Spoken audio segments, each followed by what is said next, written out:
വിശ്വാസമുള്ള ആർക്ക് വേണമെങ്കിലും അയോധ്യയിൽ പോകാം, പ്രാർത്ഥിക്കാം. അതിന് നരേന്ദ്രമോദിയുടെയോ സംഘപരിവാറിൻ്റെയോ ചീട്ടൊന്നും വേണ്ട. അതായത് ഇപ്പോൾ ഈ രാജ്യത്തെ മാധ്യമങ്ങൾ ഏറ്റവും കൂടുതൽ ചർച്ച ചെയ്യുന്ന വിഷയം അയോധ്യ ക്ഷേത്രത്തെക്കുറിച്ചുള്ളതാണ്. എനിക്ക് തോന്നുന്നു ഇതിനെപ്പറ്റിയുള്ള ചർച്ച ഏറ്റവും കൂടുതൽ നടക്കുന്നത് ഒരുപക്ഷെ കേരളത്തിലായിരിക്കും. അയോധ്യയിലെ ശ്രീരാമക്ഷേത്രത്തിൻ്റെ പേരും പറഞ്ഞ് BJP വോട്ട് പിടിക്കുന്നത് എത്രയോ കാലമായി. ഇനി ക്ഷേത്രത്തിൻ്റെ നിർമ്മാണം കഴിഞ്ഞ്, പ്രതിഷ്ഠ കഴിഞ്ഞ്, ഉദ്ഘാടനം കഴിഞ്ഞാൽ പിന്നെ അതും പറഞ്ഞ് വോട്ട് പിടിക്കാൻ കഴിയില്ല. അതുകൊണ്ട് ഈ ക്ഷേത്രത്തിൻ്റെ പ്രതിഷ്ഠാകർമ്മങ്ങൾ നരേന്ദ്രമോദിയുടെ തറവാട്ടുവക പോലെ ആക്കി മാറ്റണം എന്നാണ് സംഘപരിവാറിൻ്റെ ഒരു അജണ്ട. എന്നാൽ അതിന് വളം വെച്ചു കൊടുക്കുകയാണ് CPM-ഉം ചില മുസ്ലിം സംഘടനകളും എന്ന് വേണമെങ്കിൽ പറയാം. നമുക്കറിയാം, കേരളത്തിലുള്ള രാഷ്ട്രീയ പാർട്ടികളിൽ BJP എന്ന് പറയുന്നത് രാജ്യത്ത് അവരുടെ തീരുമാനപ്രകാരം കോൺഗ്രസിനെ പ്രതിസന്ധിയിലാക്കുക എന്നുള്ളതാണ്. ഏകദേശം 80% വരുന്ന ഈ രാജ്യത്തെ ഹിന്ദുക്കളെ രാമക്ഷേത്രത്തിൻ്റെ പേരിൽ ഒന്നിപ്പിച്ച് കോൺഗ്രസിനെ തകർക്കുക എന്നതാണ് BJP കരുതുന്നത്. എന്നാൽ CPM അവർ കേരളത്തിൽ മാത്രമുള്ളതുകൊണ്ട് അയോധ്യയിലേക്ക് പോകുന്ന കോൺഗ്രസിനെയും കാത്തിരിക്കുകയാണവർ. അതിൻ്റെ പേരിൽ വിമർശിച്ച് മുസ്ലിങ്ങളുടെ ഇടയിൽ കോൺഗ്രസിനെ പറ്റി ഒരു തെറ്റിദ്ധാരണ പരത്താൻ അവർ കാത്തു നിൽക്കുകയാണ്. എന്നാൽ കോൺഗ്രസ് എന്ന മതേതര പാർട്ടിക്ക് ഒരു ക്ഷേത്രവും ഒരു പള്ളിയും നിഷിദ്ധമല്ല. കോടതി പറഞ്ഞയിടത്ത് കെട്ടാൻ എല്ലാവരും സമ്മതിച്ച ക്ഷേത്രമായാലും പള്ളിയായാലും കോൺഗ്രസിന് അവിടെ പോകാം. കോൺഗ്രസിന് മാത്രമേ പോകാൻ കഴിയുള്ളൂ.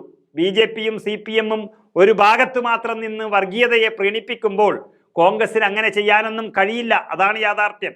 എല്ലാ മതങ്ങളെയും ഒരുപോലെ വിശ്വസിക്കുകയും ബഹുമാനിക്കുകയും ചെയ്യുന്ന കോൺഗ്രസ് എന്ന മതേതര പാർട്ടിയെ തൂക്കി നോക്കാൻ ശ്രമിക്കുന്ന CPM-ന്റെ ഗതികേട് കാണുമ്പോഴാണ് ലജ്ജ തോന്നുന്നത്. ഏതായാലും കഴിഞ്ഞ ദിവസം ഒരു ചാനൽ ചർച്ചയിൽ കോൺഗ്രസ് നേതാവ് അഡ്വക്കേറ്റ് അനിൽ ബോസ് പറഞ്ഞ ചില കാര്യങ്ങളുണ്ട്. അതാകണം ശരിക്കും ഒരു കോൺഗ്രസ്സുകാരൻ്റെ അഭിപ്രായം. ഏതു മതക്കാരനായാലും അതിൽ വിശ്വസിച്ചുകൊണ്ട് ഈ രാജ്യത്തിന് വേണ്ടി പോരാടുമ്പോഴും ചർച്ച നയിക്കുമ്പോഴുമാണ് ഒരാൾ യഥാർത്ഥ ഇന്ത്യക്കാരനാകുന്നത്. രാജ്യത്തിൻ്റെ മൂല്യങ്ങളെ നശിപ്പിക്കാനിറങ്ങിയ BJP-ക്കും CPM-നും 100 ജന്മം ജനിച്ചാലും ഒരു കോൺഗ്രസ് ആകാൻ കഴിയില്ല. അഡ്വക്കേറ്റ് അനിൽ ബോസിന്റെ വാക്കുകൾ നമുക്കൊന്ന് കേട്ടു നോക്കാം. ഒരു ചരട് കെട്ടിയാൽ അവനെ BJP ആയി ചിത്രീകരിക്കുക, നെറ്റിയിൽ കുറിയിട്ടാൽ അവനെ BJP ആയി ചിത്രീകരിക്കുക, ഇതൊക്കെ അങ്ങ് കൈ വെച്ചാൽ മതി. അങ്ങനെ ഒന്നും ഈ രാജ്യത്തെ വിശ്വാസങ്ങളെയോ അല്ലെങ്കിൽ ദൈവസങ്കല്പങ്ങളെയോ ഒന്നും ഒരു പാർട്ടിക്കും ആരും തീരെഴുതി കൊടുത്തിട്ടില്ല.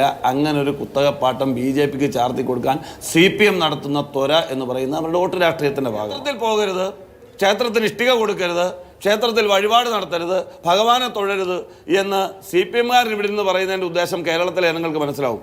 ഈ പേരും പറഞ്ഞ് 4 വോട്ട് മറ്റ് മതവിഭാഗത്തിൽപ്പെട്ട മൈനോറിറ്റിയിൽ നിന്ന് കിട്ടുമോ എന്നറിയാൻ വേണ്ടിയുള്ള ചെപ്പടി വിദ്യയായിട്ട് വന്നാൽ അതൊക്കെ പണ്ട് ഓടുമായിരുന്നു, ഇപ്പോൾ ഓടത്തില്ല. രാജ്യത്ത് ഞങ്ങൾ ചർച്ച ചെയ്യാൻ പോകുന്ന രാഷ്ട്രീയം അമ്പലത്തിൽ കയറണോ വേണ്ടയോ, പള്ളിയിൽ പോകണോ വേണ്ടയോ എന്നുള്ളതല്ല. ഈ രാജ്യത്ത് ജനങ്ങൾക്ക് നിത്യവൃത്തിക്ക് കഴിക്കാൻ ആഹാരമുണ്ടോ എന്നുള്ളതാണ് ഞങ്ങൾ ചർച്ച ചെയ്യാൻ പോകുന്നത്. ഈ രാജ്യത്തെ വിദ്യാസമ്പന്നരായ ചെറുപ്പക്കാർക്ക് തൊഴിലവസരങ്ങളുണ്ടോ എന്നുള്ളതാണ് ഞങ്ങൾ ചർച്ച ചെയ്യാൻ പോകുന്നത്. ഈ രാജ്യം നേരിടുന്ന സാമ്പത്തിക പ്രതിസന്ധികളാണ് ഞങ്ങൾ ചർച്ച ചെയ്യാൻ പോകുന്നത്. മനസ്സിലായില്ലേ? ഈ രാജ്യം നേരിടുന്ന ഒരുപാട് പ്രശ്നങ്ങളുണ്ടെന്ന്. ആ പ്രശ്നങ്ങൾക്ക് പരിഹാരമുണ്ടോ? നിത്യജീവിതത്തിന്റെ ഭാഗമായി മനുഷ്യരെ ബാധിക്കുന്ന പ്രശ്നങ്ങളിൽ അതിന് പരിഹാരം തേടാൻ ഇന്ത്യ ഗവൺമെന്റ് ഉണ്ടോ? പാർട്ടി വിലയിരുത്തുന്നതും ഇവിടെ ഈ ഗവൺമെന്റ് ഒന്നാം ദേശീയ ജനാധിപത്യ സഖ്യത്തിന്റെ ഗവൺമെന്റ്, രണ്ടാമത്തെയും ഗവൺമെന്റ്, ഈ 2 കാലയളവും കൂടി 9.25 വർഷം ഇന്ത്യ മഹാരാജ്യം ഭരിച്ചിട്ടും ജനങ്ങളോട് രാജ്യത്തെ ചെറുപ്പക്കാർക്ക് വേണ്ടി ഞങ്ങൾ ഇത് ചെയ്തു, രാജ്യത്തെ കർഷകർക്ക് വേണ്ടി ഞങ്ങൾ ഇത് ചെയ്തു, മനസ്സിലായില്ലേ? രാജ്യത്തെ സാധാരണക്കാരന്റെ ജീവിത ഗതിവിഗതികളെ നിയന്ത്രിക്കാൻ ഞങ്ങൾ ഇന്നത് ചെയ്തു എന്ന് പറയാനൊന്നുമില്ല. രാജ്യത്ത് പണ്ഡിറ്റ് ജവഹർലാൽ നെഹ്റുവും ഇന്ദിരാഗാന്ധിയും രാജീവ് ഗാന്ധിയും നരസിംഹറാവുവും ഡോക്ടർ മൻമോഹൻ സിംഗും കൊണ്ടുവന്നിട്ടുള്ള 285-ലധികം കേന്ദ്ര പദ്ധതികളുണ്ട് ഈ രാജ്യത്ത്. ആ പദ്ധതികളുടെ പേരുകൾ മാറ്റി